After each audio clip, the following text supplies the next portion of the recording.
Israeli airstrikes have killed at least 200 people in Gaza. Around 4,000 deaths are being registered each day in India. Kung darating na ang kamatayan sa buhay mo, handa ka na ba? Kung kukunin na ng Diyos ang Iron Dome ng buhay mo at ang kamatayan ay tatama na sa iyo, saan ka kaya pupunta? Sa langit? O sa impyerno? Be sure na sa langit ka pupunta.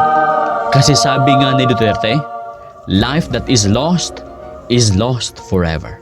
Kung hindi ka pa handa ngayon, dapat maging handa ka na ngayon kasi hindi mo alam kung kailan darating ang kamatayan sa buhay mo.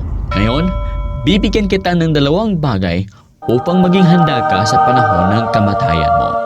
Unang-una, the proof of salvation, na tayo ay pwedeng maligtas kahit buhay pa tayo. Pangalawa, the procedure of salvation. Una, the proof of salvation. Ang proof is ang Ephesian believers. Sabi ni Paul sa sulat niya sa kanila, sila ay mga saints, chosen people, sealed with the Holy Spirit, quickened together in Christ, at saka saved. Ang word na saved dyan ay napakagandang word.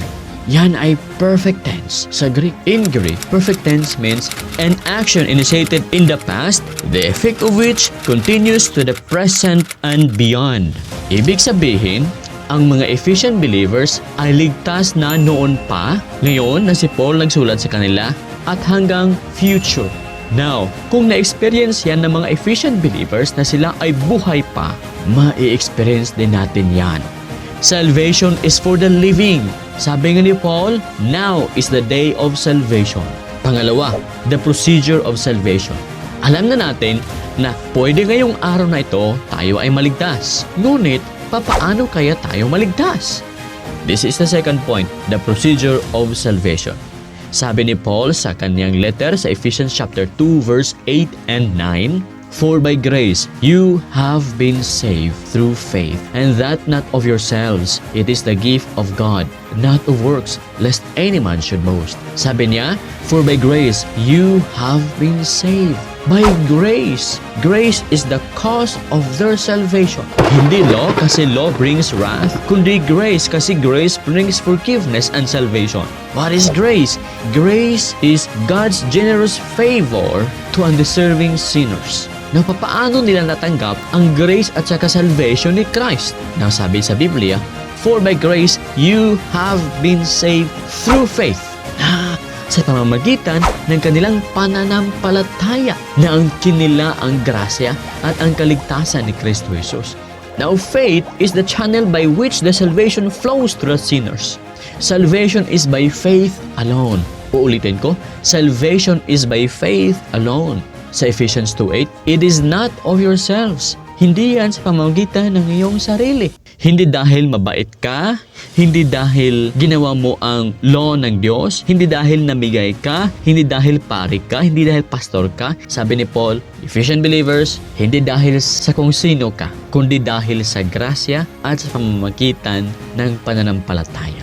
Yun ang sinabi ni Paul sa taga-Efeso. Salvation is not something which you earned. Sabi ni Paul sa kanila, kasi salvation is a gift from God. Sabi ni Paul, for by grace you have been saved through faith, and that not of yourselves, it is the gift of God. Gift of God. Sabi ng grammar dito sa Ephesians 2:8, kahit faith, grace, salvation, it is a gift of God. Nagka-package yan. Isang package, it is a gift of God. Why you receive Jesus Christ? Because God has given you faith in Christ. Gift. Ibig sabihin, ang kaligtasan ay hindi isang bagay na paghihirapan mo upang maangkin mo, kundi isang bagay na kung tatanggapin mo lamang ay mapapasayo na. Yan ang mensahe ni Pablo sa Ephesians. At yan din ang mensahe ng Panginoon para sa atin today. Gusto mo bang maligtas? Unang-una, repent of your sins. Pangalawa, have faith in Christ. Mananampalataya ka sa Panginoon. At sabi ng Biblia, you shall be saved. Romans 10:13. Do not depend on your good works because that is boasting. And God hates boastful people. Huwag mong sabihin, Lord, ako ay prayerful. Lord, ako ay nagbibigay ng tithes. Lord, I know that you would accept me because I am good. Hindi ako katulad nila ng mga kurakot. I am good, God. Sa harapan ng Diyos, mga mabuting mong gawa ay para namang maruming basahan.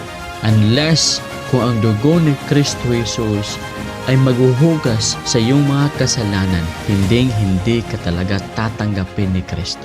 If you repent of your sins, and if you put your trust, your faith on Christ, sabi ng Biblia, you shall be saved.